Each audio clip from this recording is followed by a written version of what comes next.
Olá, seja bem-vindo a mais esta aula. Estamos falando sobre os problemas vasculares de circulação que podem provocar tontura. E já te falei que o grande problema dessas situações é não chegar sangue aos órgãos relacionados ao equilíbrio, principalmente os labirintos e o cérebro. E isso pode acontecer por dois motivos. Ou os vasos sanguíneos estão obstruídos, ou o coração não está bombeando sangue com a força adequada. E nessa aula eu vou detalhar para você sobre quais são as dificuldades que podem acontecer no coração, as alterações que levam a essa falta de capacidade de bombeamento do sangue, tá? Então, quero começar te falando que em relação ao coração, dois problemas podem estar relacionados.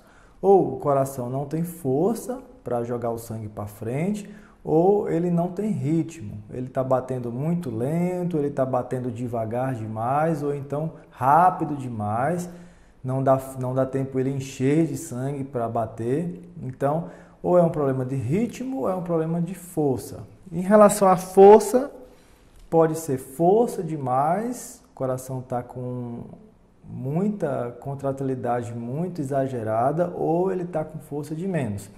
Isso é avaliado através da pressão arterial. Você tem medido sua pressão? Como é que ela está? A pressão ideal é aquela que é de 120 por 80 milímetros de mercúrio, tá? É a chamada pressão 12 por 8. E a hipertensão, ela pode acontecer por conta da obesidade, tá? Pessoa que está acima do peso. Pode ser uma questão hereditária, que é conhecido hipertensão essencial, por uma questão familiar. Tem uma tendência de ter pressão alta, né? É a causa mais comum de hipertensão. Problemas de alimentação, quem coloca muito sal na sua comida. O sal é essencial, até porque ele traz consigo o iodo, que é necessário para o funcionamento da tireoide, já falamos sobre isso. Mas o sal em excesso, mais do que uma canetinha de Bic, no sal do dia a dia, pode trazer prejuízo e aumentar a pressão. Doenças renais, que tem dificuldade para filtrar o sangue e acaba permitindo muito sal, muito sódio no sangue, também levam a isso. Questões emocionais, porque ansiedade, estresse liberam adrenalina, que é um órgão que aumenta a pressão do sangue, libera cortisol, que é um hormônio que aumenta a absorção de sódio e, portanto, de sal para dentro do sangue. Questões hormonais, já te falei, por exemplo, das doenças da tireoide, o hipertireoidismo, o excesso de hormônios da tireoide também podem aumentar a contração do coração. E a apneia do sono, que é ficar sem respirar durante 10 segundos durante o sono, pode fazer a pressão aumentar bastante, porque o coração, quando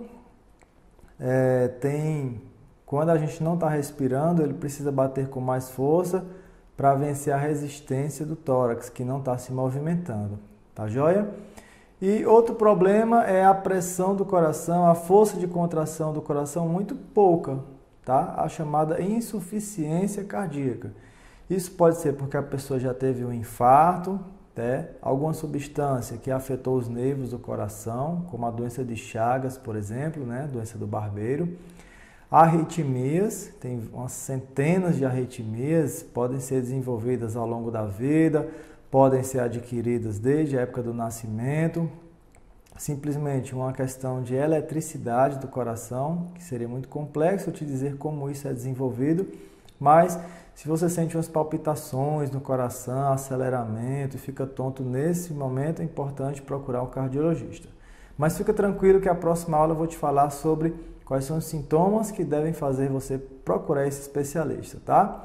Desidratação, pessoas que estão muito expostas ao sol, acabam suando bastante, não bebem água, né? Pessoas que estão acamadas, doentes, que não são hidratadas corretamente, pode fazer com que o coração não tenha condições de compensar essa falta de água no corpo, aí leva à insuficiência cardíaca por desidratação. Hemorragia, quando a gente perde muito sangue, num acidente, por exemplo, diminui muito a pressão arterial. Quando os vasos dilatam, por exemplo, quando a mulher está grávida, o estrogênio aumenta bastante no corpo e leva a uma dilatação dos vasos sanguíneos. E essa dilatação pode levar também a uma hipotensão arterial. E o calor também dilata os vasos sanguíneos, pode fazer com que a pressão dê uma queda e a gente fique meio tonto, tá bom? A queda súbita de pressão é conhecida como hipotensão postural. Postural porque essa queda súbita geralmente é quando a pessoa muda de posição. Estava deitado, se levantou rapidamente, teve uma queda de pressão, os vasos estavam dilatados, ou a pessoa é idosa. A pessoa idosa ela tem uma tendência dos vasos se contraírem mais devagarzinho. Então, se levantar muito rápido, eles se contraem mais devagarzinho e não acompanham essa mudança de posição e pode dar uma tontura momentânea. Bom, na próxima aula eu vou te falar então sobre quando você deve procurar um cardiologista e tratar essas condições. Que sintomas fazem você perceber que pode estar apresentando algum problema de ritmo ou de força no seu coração. E também o que você deve fazer futuramente, eu vou te falar nessas situações aqui de tontura relacionada a problemas de coração.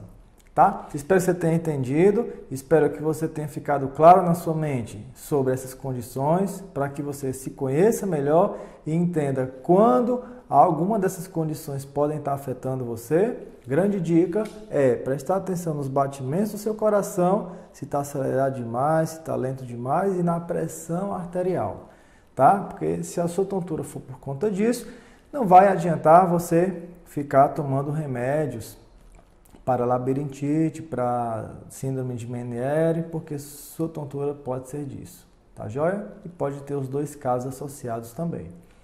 Te encontro na próxima aula, onde eu vou te falar então sobre em que condições, em que circunstâncias você deve procurar um cardiologista para diagnosticar e tratar essas condições.